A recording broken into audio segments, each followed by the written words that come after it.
ഷെഫീഖ് എന്ന 6 വയസ്സുകാരനെ കൊലപ്പെടുത്താൻ ശ്രമിച്ച കേസിൽ ഷെഫീഖിന്റെ മാതാപിതാക്കൾക്ക് കോടതി ശിക്ഷ വിധിക്കുകയാണ്.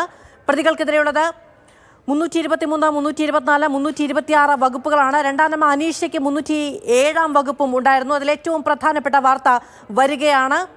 ഷെഫീഖിനെ കൊല്ലാൻ ശ്രമിച്ച കേസിൽ ഒന്നാം പ്രതി ഷെരീഫിന് 326 വകുപ്പ് പ്രകാരം 7 വർഷം കഠിന തടവും 50,000 രൂപ പിഴയും, പിഴയൊടുക്കാത്ത പക്ഷം 1 വർഷം കൂടുതൽ തടവ് ശിക്ഷയും വിധിച്ചിരിക്കുന്നു. രണ്ടാം പ്രതി അനീഷയ്ക്ക് 10 വർഷം കഠിന തടവും വിധിച്ചിരിക്കുകയാണ്. വാർത്തയുടെ വിശദാംശങ്ങൾ കൂടി പരിശോധിക്കാം. എന്താണ് കോടതി വിധിയുടെ വിശദാംശങ്ങൾ? ശ്യാമപ്രസാദ്. ഇരുപ്രതികളും കുറ്റക്കാരെന്ന് തെളിഞ്ഞിരിക്കുന്നു. അങ്ങനെ കുറ്റക്കാരൻ തെളിഞ്ഞ മാധു ഇരുപ്രതികളും കുറ്റക്കാരൻ തെളിഞ്ഞത് പിന്നാലെ ഇപ്പോൾ പ്രതികൾക്കുള്ള ശിക്ഷ ഇപ്പോൾ കോടതി വിധിച്ചിരിക്കുന്നു. ഇതിൽ പ്രധാനമായിട്ടും ഒന്നാം പ്രതിയായിട്ടുള്ള ഷെരീഫ്, അതായത് കുട്ടിയുടെ അച്ഛന് 7 വർഷത്തെ കഠിന തടവും അതോടൊപ്പം തന്നെ 50,000 രൂപ പിഴയൊടുക്കുകയും ചെയ്യണം. ഈ പിഴ ഒടുക്കാത്ത പക്ഷം 1 വർഷം കൂടുതൽ തടവ് അനുഭവിക്കേണ്ടതായിട്ട് വരും. മറ്റൊന്ന്, രണ്ടാം പ്രതിയായിട്ടുള്ള അനീഷയ്ക്ക് 10 വർഷം തടവും 2 ലക്ഷം രൂപ പിഴയുമാണ്. ഈ പിഴ ഒടുക്കാത്ത വർഷം 2 വർഷം കൂടി ഇവർ കഠിന തടവ് അനുഭവിക്കേണ്ടി വരും.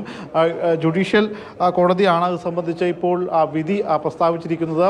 ഈ പ്രതികൾ ചെയ്ത കുറ്റം അത് കോടതിക്ക് കൃത്യമായിട്ടും ബോധ്യമായിരിക്കുന്നു. കോടതി നേരിട്ട് ഷെഫീഖിനെ പോയി കണ്ടതാണ്, ഷെഫീഖിൻ്റെ അവസ്ഥ കണ്ടതാണ്. കേരള മനസാക്ഷി ഒരുപക്ഷെ ഇത്തരത്തിൽ ഈ കേസുമായി ബന്ധപ്പെട്ട് ഈ ഷെഫീഖിനെ ഒരിക്കലും നമുക്ക് മറക്കാൻ കഴിയില്ല. അത്രയേറെ വേദനയോടുകൂടി തന്നെ ഓർക്കുന്ന ഒരു പേര് തന്നെയാണ്. നാം 11 വർഷങ്ങൾക്ക് മുമ്പ് ഉണ്ടായ ഒരു സംഭവമാണ്. ആ സംഭവം 11 വർഷങ്ങൾക്ക് ശിക്ഷാവിധിയോടൊപ്പം തന്നെ കോടതിയുടെ ഭാഗത്തു നിന്ന് പരാമർശങ്ങൾ ഉണ്ടായിട്ടുണ്ടോ? ശ്യാമപ്രസാദ് ചൂണ്ടിക്കാണിച്ചതുപോലെ തന്നെ ഇത്രയും ചെറിയ പ്രായത്തിലുള്ള ഒരു കുഞ്ഞ് അനുഭവിക്കാൻ കഴിയുന്ന സകല വേദനകളും അതിനെ അനുഭവിപ്പിച്ചതിന് ശേഷമാണെന്ന് ആശുപത്രിയിലേക്ക്, കേരള സമൂഹത്തിന്റെ ശ്രദ്ധയിലേക്കൊക്കെ ഷെഫീഖ് അനുഭവിച്ച ദുരിതം മുഴുവൻ പുറത്തേക്ക് വന്നത്.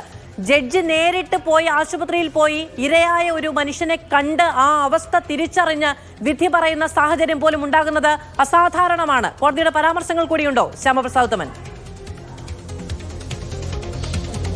തീർച്ചയായിട്ടും മറ്റ് പരാമർശങ്ങളും തന്നെ നിലവിൽ കോടതി ഒന്നും തന്നെ നടത്തിയിട്ടില്ല. പക്ഷേ ആദ്യഘട്ടത്തിൽ ഈ കേസ് പരിഗണിച്ചപ്പോൾ പ്രതികൾ കുറ്റക്കാരാണ് എന്ന് കണ്ടെത്തിയപ്പോൾ പ്രതികളോട് കോടതി ആരാഞ്ഞിരുന്നു, നിങ്ങൾക്ക് എന്തെങ്കിലും ബോധിപ്പിക്കാനുണ്ടോ എന്നും.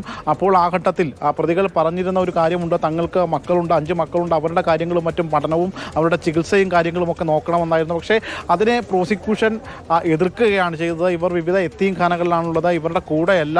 ഇവർ ഇപ്പോൾ ഈ പറയുന്നത് കശാപ്പുകാരന് തൻ്റെ ഇറച്ചിയോടുള്ള സ്നേഹം പോലെയാണ് ഇവർ ഇപ്പോൾ ഈ മക്കളോട് കാണിക്കുന്ന സ്നേഹം എന്നായിരുന്നു.